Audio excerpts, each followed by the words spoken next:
Tonight's episode is brought to you by the American Ointment Council. When your butt hurts, put AOC on it. Happy Monday, everyone. So this weekend's No Kings rallies were notable for all the elderly people in attendance. It was the first demonstration ever to be funded by George Soros and Visiting Angels. What? Visiting Angels! And no, that smell wasn't tear gas, it was Aspercream. News media claims 7 million people attended, an estimate they received from event organizers. Right. That's like believing Jasmine Crockett when she brags that she scored an 800 on her SAT. My guess is it was probably under 1 million, which still means if all those people joined hands, they could wrap around J.D. Pritzker. Nah, he's fat. At the rallies, protesters responded wearing frog, shark, and dinosaur costumes. The one costume they couldn't pull off, successful employee. Also joining in were celebrities like John Cusack, Kathy Griffin, and Jimmy Kimmel, otherwise known as 3 Men and a Facelift. And while Kamala Harris encouraged people to attend the No Kings rally, her husband Doug encouraged nannies to attend his No Pants rally.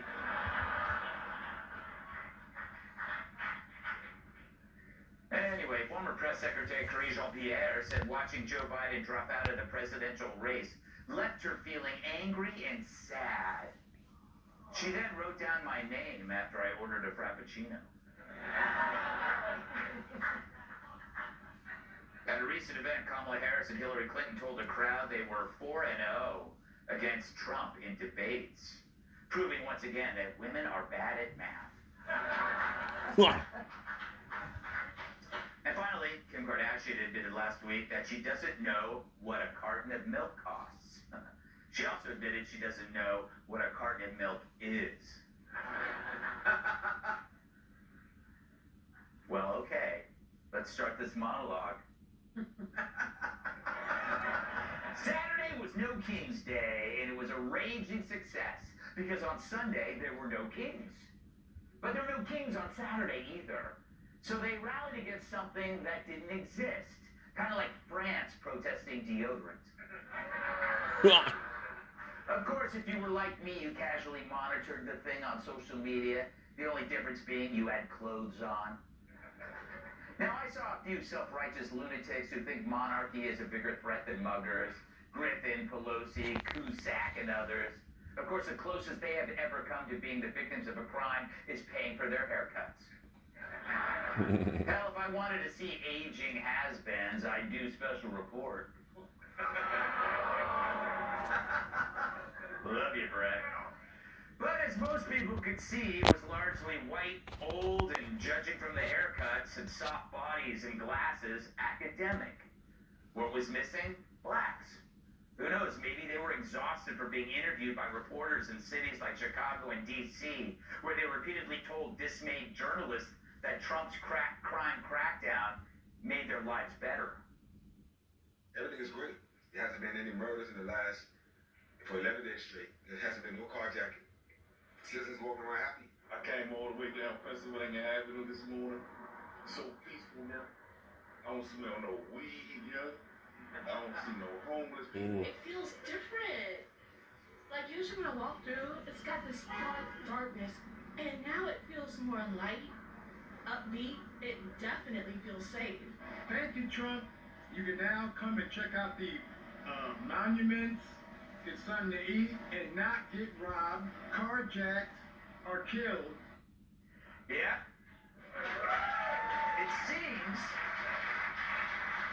It seems blacks hate being shot at almost as much as white liberals hate Trump hats. So on one hand, you have citizens who want safe streets, and on the other, those who want an end to monarchy. One problem is real, the other imaginary. Like Jesse's fat hair and Jesse's head hair. It makes you wonder how easy your life must be that you get to march against something that is quite literally living inside your head. These people are lucky. They don't have serious problems. And they have lots of free time. They don't golf and their families hate them. Like this fella, George Conway. Hey, Donald J., how many kids did you start today? Hey, Donald J., how many kids did you start today? Hey,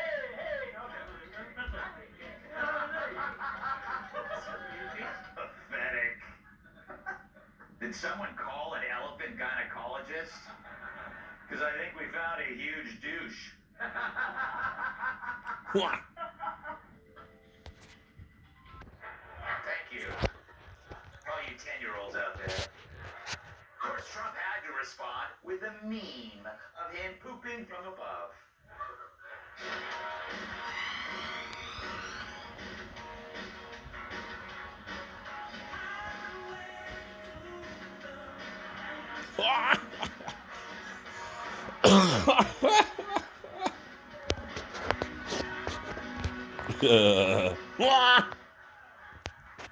That's just too funny. Altogether, we don't deserve him. Now that pissed off the media, who found its absurdity disgusting. But if these people were any more humorless, they'd be Seth Meyers' writing staff. Absurdity was the whole point. That something as absurd as protesting kings in a country without kings doesn't merit anything more than a meme with poop landing on protesters. The only thing that could have made that meme funnier is if they had Pritzker looking up with his mouth open. You can call it dumb, but what deserves dumb? An imaginary solution to an imaginary problem. Like Sydney Sweeney wanting to get breast implants. I told her no. So why are they pushing this made-up fear of a king? Could it be that they believe it? And if so, why? Maybe they're unfamiliar with real solutions. For years, they think having a conversation is a solution for crime or the border. All they do is talk and talk. It's like watching an action movie with your wife. But Dems never actually do anything.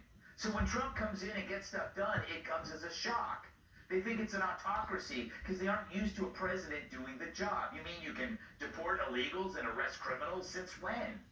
Of course they give reasons for the king delusion. Trump's taken away our rights. He's authoritarian. But these are concepts and impossible to score. Is there a statistic on how much authoritarianism we're experiencing? I'm sure CNN is working on that now that the climate stats are toast. But the Dems exist in a fake world of trans bathrooms and sanctuary cities, conceptual fantasies where solutions are terrible concepts too. But as Trump shows, you can actually fix things. And regular Democrats must wonder, why didn't our leaders think of this? Republicans focus on crime, drugs, immigration, because you can score them. And the only issues you can score are the real ones. If you can't measure it, then it's not real. It's just a concept like children's soccer. If there's no scoring, it's just pointless exercise. He puts on sunscreen when he opens the refrigerator. Fox News contributor Tom Shalhoub. You're not in it. She's hot and spicy, and having her on is always dicey. Fox News anchor Julie Banderas. He took first place in Last Comic Bathing. Founder of Studio TST.com, comedian Michael Loftus. And she brings a bowling ball to the movies so the seat doesn't flip up. New York Times bestselling author, Fox News contributor, Kat Tipp.